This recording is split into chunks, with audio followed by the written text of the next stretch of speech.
La relevancia de los profetas menores para el día de hoy. Esta es una serie de estudios tomada de los escritos de los 12 profetas menores.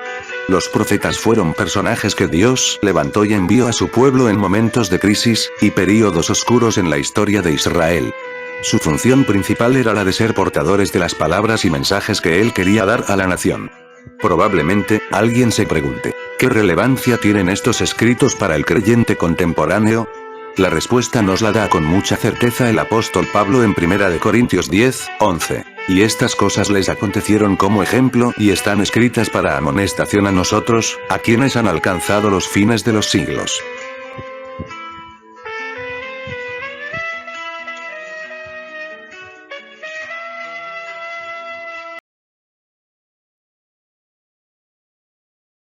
Estudio Bíblico 24. Dios santifica a su pueblo. Libro del profeta Zacarías. Zacarías fue contemporáneo de Ageo y profetizó alrededor del año 520 a.C. Ministró en Jerusalén después del regreso del cautiverio babilónico, como sacerdote y profeta. Junto a Ageo, animaron al pueblo a continuar la reconstrucción del templo en días de Zorobabel, gobernador de Judá, y Josué, el sumo sacerdote. Se cree que terminó su libro entre los años 480 al 470 a.C. El Nuevo Testamento indica que Zacarías fue asesinado entre el templo y el altar por funcionarios hostiles del templo. El libro contiene 14 capítulos y se divide en dos partes principales. La primera, con un mensaje profético en el contexto de la reconstrucción del templo, 520 a 518 a.C., y la segunda, palabras proféticas respecto a Israel y al Mesías venidero.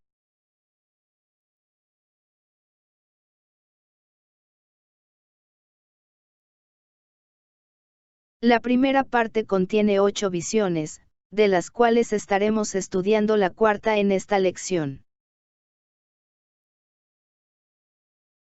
Cuando estudie el capítulo 3, fíjese que el creyente tiene quien le acuse delante de Dios.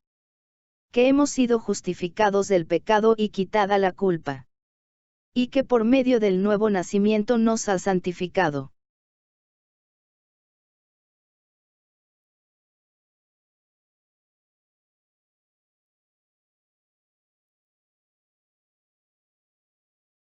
Trasfondo histórico. Una vez que el pueblo echó los cimientos, vinieron los enemigos de Judá y Benjamín, solicitando participar en la reconstrucción del templo, los muros y la ciudad. Esdras 4, 1 al 3. Sus intenciones no eran sanas, por lo cual fueron rechazados por Zorobabel y Josué. Ante la negativa de estos líderes, los enemigos intimidaron y atemorizaron al pueblo para que no construyeran el templo, mientras sobornaban a las autoridades no judías para que detuvieran la obra. Esdras 4, 4 y 5. Todo sucedió durante los reinados de Ciro y de Darío, reyes de Persia. Cuando Asuero subió al trono, nuevamente los enemigos se levantaron escribiendo acusaciones falsas contra ellos, Esdras 4, 6, mientras el pueblo se proponía llevar a cabo la misión encomendada.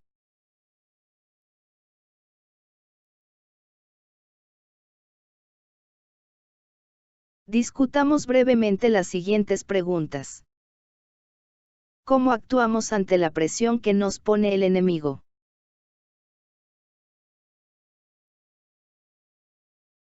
¿Qué aconseja la palabra de Dios con respecto a nuestra actitud hacia nuestros enemigos?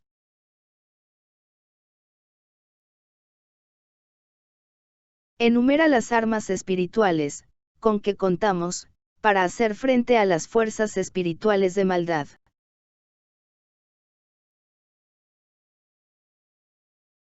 ¿Qué condiciones se tienen que dar en nuestra vida, para poder hacer frente a Satanás y sus huestes?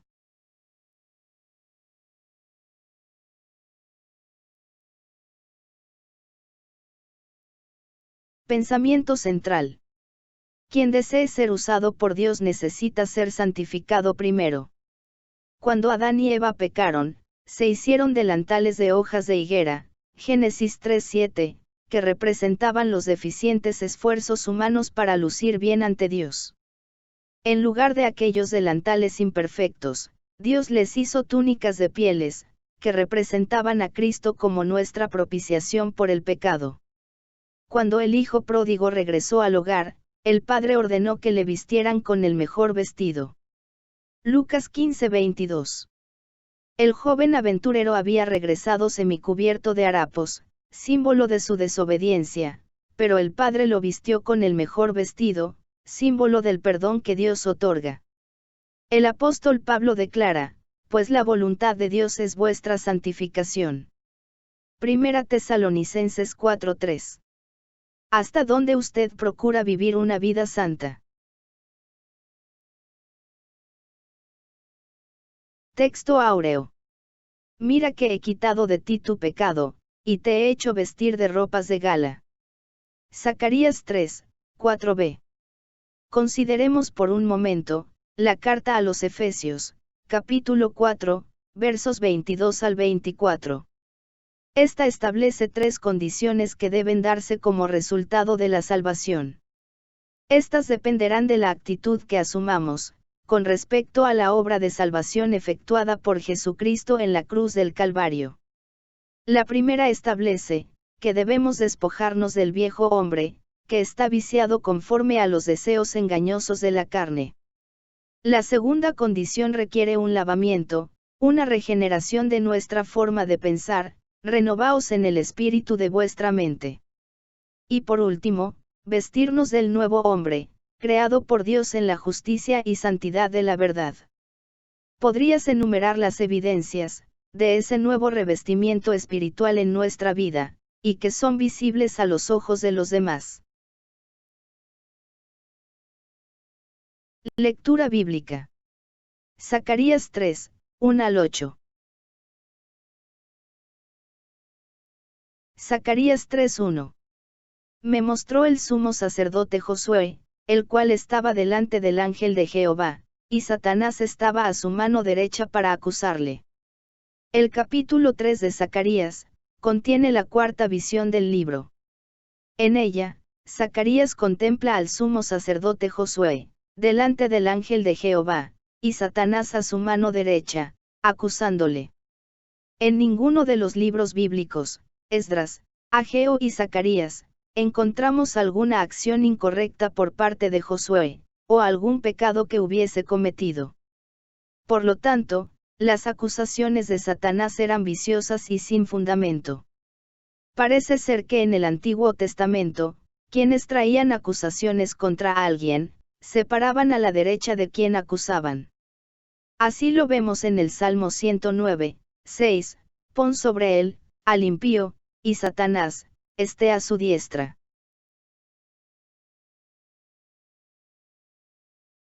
Pregunta. De acuerdo con Apocalipsis 12:10, cesa Satanás de acusar a los escogidos.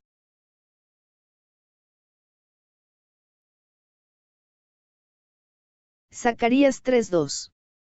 Y dijo Jehová a Satanás, Jehová te reprenda, oh Satanás, Jehová que ha escogido a Jerusalén te reprenda. ¿No es este un tizón arrebatado del incendio? Satanás es conocido en la Biblia como el acusador.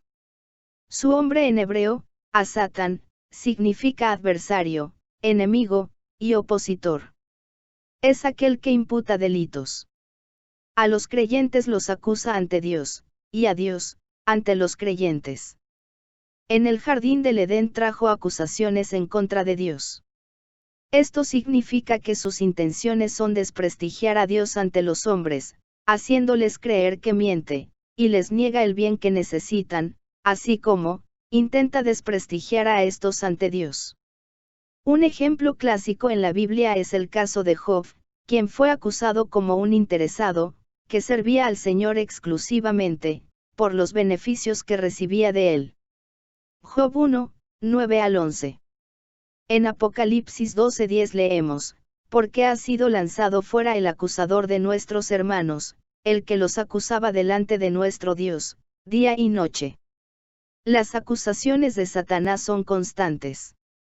Algo en lo cual, el cristiano promedio no piensa en que mientras las acusaciones que trae ante Dios, en contra de sus hijos, son ineficaces, las que trae ante los cristianos en contra de Dios, muchas veces sí cumplen su cometido.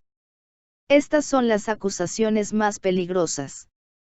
La expresión, ¿no es este un tizón arrebatado del incendio?, significa que Josué era uno de los cautivos que habían regresado del cautiverio babilónico, el cual se consideraba como un incendio de donde se habían salvado. ¿De qué manera acusa Satanás a Dios ante los creyentes?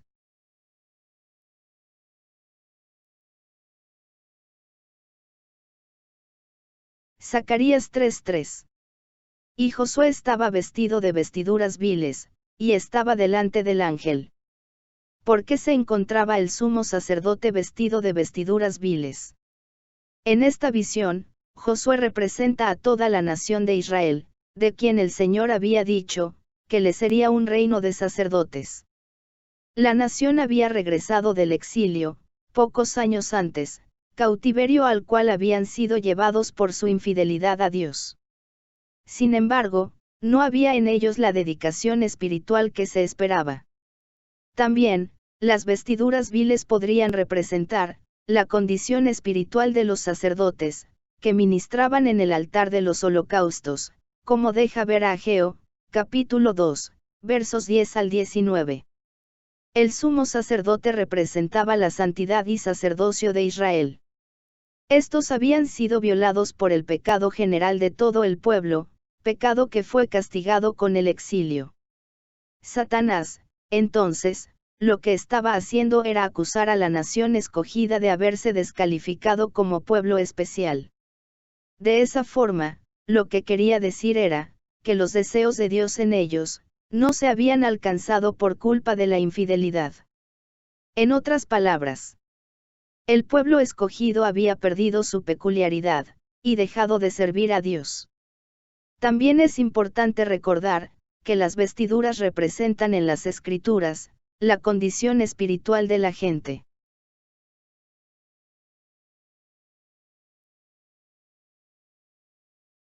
¿A quién representa Josué con las vestiduras?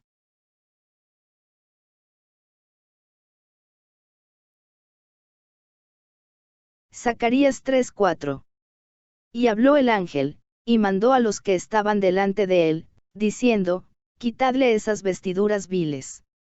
Y a él le dijo, mira que he quitado de ti tu pecado, y te he hecho vestir de ropas de gala. Ya hemos indicado, que las vestiduras viles representaban la condición espiritual de la nación.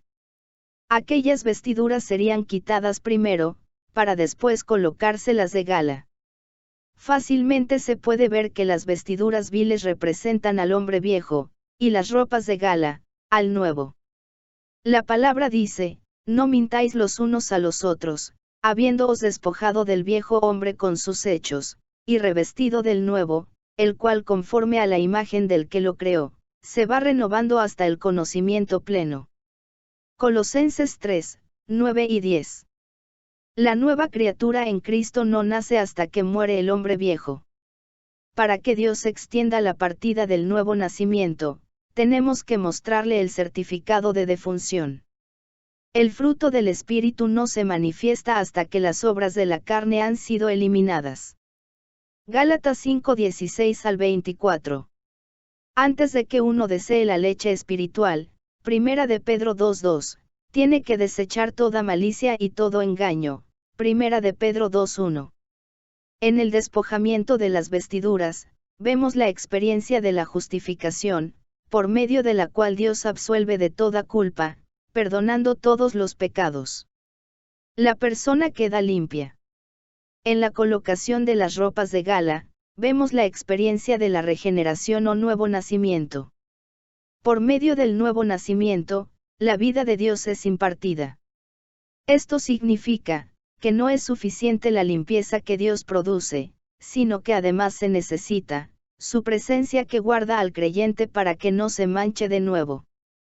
El Dios que santifica provee los medios para que uno preserve su santidad.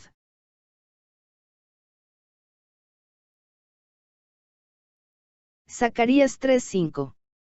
Después dijo, pongan mitra limpia sobre su cabeza. Y pusieron una mitra limpia sobre su cabeza, y le vistieron de ropas. Y el ángel de Jehová estaba en pie. El verso 5 se puede interpretar de dos maneras, que Josué no traía la mitra, o que la que traía estaba sucia y rota. La mitra era parte de las vestiduras santas del sumo sacerdote. Sobre la mitra iba colocada la lámina de oro con la inscripción, Santidad a Jehová. La mitra era de lino, y el sumo sacerdote debía usarla cuando oficiaba en el día anual de la expiación. Esta hablaba de la consagración de la nación de Israel, que debía ser un reino de sacerdotes, en el cual predominase su dedicación exclusiva a Dios. Por ello, la expresión, Santidad a Jehová, no solo hablaba de pureza, sino de una total consagración, una dedicación indivisible a Dios. Por lo tanto, el sumo sacerdote debía colocarse cada una de las prendas que Dios había estipulado. Esto nos recuerda la exhortación del apóstol Pablo, vestíos de toda la armadura de Dios. Efesios 6:11. El cristiano también debe portar todo lo que necesita para ministrar debidamente al Señor y poder ser un creyente sólido. Debe estar ceñido con la verdad, vestido con la coraza de la justicia, calzado con el apresto de la fe, el yelmo de la salvación, y portar la espada del Espíritu, que es la palabra de Dios. Efesios 6, 13 al 17. Porque es necesario, el despojamiento de lo malo, para poder poseer lo bueno. Pueden coexistir ambos.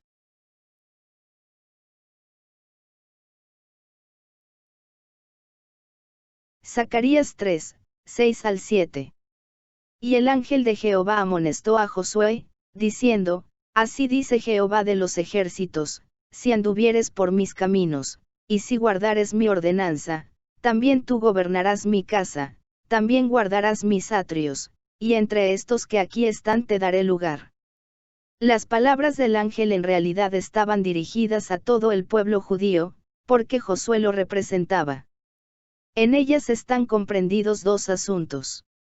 El primero, las afirmaciones del Señor de bendecir a los suyos, y segundo, las condiciones para estas bendiciones. Israel, como un reino espiritual, necesitaba cumplir con las condiciones estipuladas por Dios. Por eso, en el verso 6 resalta la palabra amonesto, que significa, que el ángel estaba advirtiendo a Josué, que si era fiel al Señor, sus promesas se cumplirían en su vida. Es importante señalar que el mensaje comienza con un sí condicional. ¿Cuál era esa condición? Respuesta: andar en los caminos del Señor, y guardar sus mandamientos. Andar en los caminos del Señor significa hacer aquello que es agradable delante de sus ojos. Guardar sus ordenanzas, equivale a obedecer sus leyes reveladas en su palabra. ¿Por qué no es correcto decir, que las promesas y bendiciones de Dios, son incondicionales?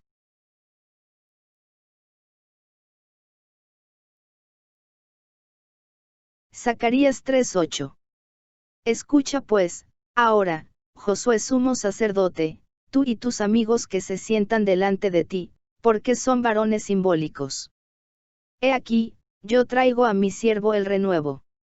¿Cuánto se exhorta en la Biblia, a que se escuche lo que Dios dice? Analicemos nuestro texto. Las palabras, tú y tus amigos que se sientan delante de ti, son una referencia, a los sacerdotes que ministraban en el altar de Dios, y que representaban el sistema levítico, que consistía en sacrificios. Dios había instituido este sistema, como un tipo de aquel verdadero sumo sacerdote, que ofrecería el perfecto sacrificio con el cual, el mundo sería reconciliado con Dios. En otras palabras, Josué y los demás sacerdotes, eran tipos proféticos que anunciaban la obra del siervo de Dios, el renuevo. El renuevo llevaría los pecados como ofrenda por el pecado, y consumaría la redención de los seres humanos, y derrotaría a Satanás, al tomar las vestiduras sucias de los pecados del mundo sobre él, y al morir en lugar de los pecadores.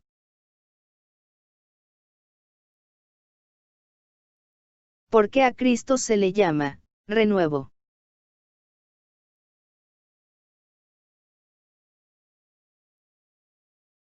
Enseñanza. Las acusaciones del enemigo en contra nuestra, no tienen ningún efecto, pues hemos sido justificados por el sacrificio del Cordero de Dios, Jesucristo. Discute la enseñanza, y evidencia, bíblicamente, tu respuesta.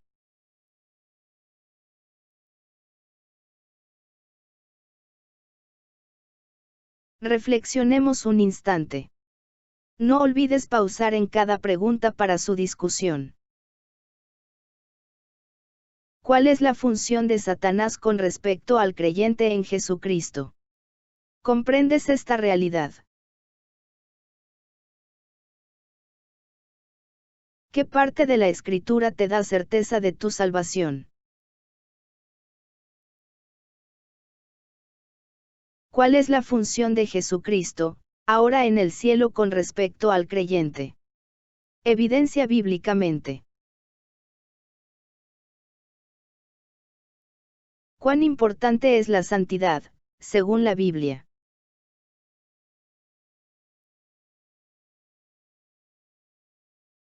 Busca las diferentes versiones de la Biblia que aparecen en pantalla, para contrastar las respuestas. Se te proveen las respuestas, en la versión Reina Valera del 1960, para una mejor comprensión del ejercicio. Luego que realices este ejercicio, contestarás las siguientes preguntas.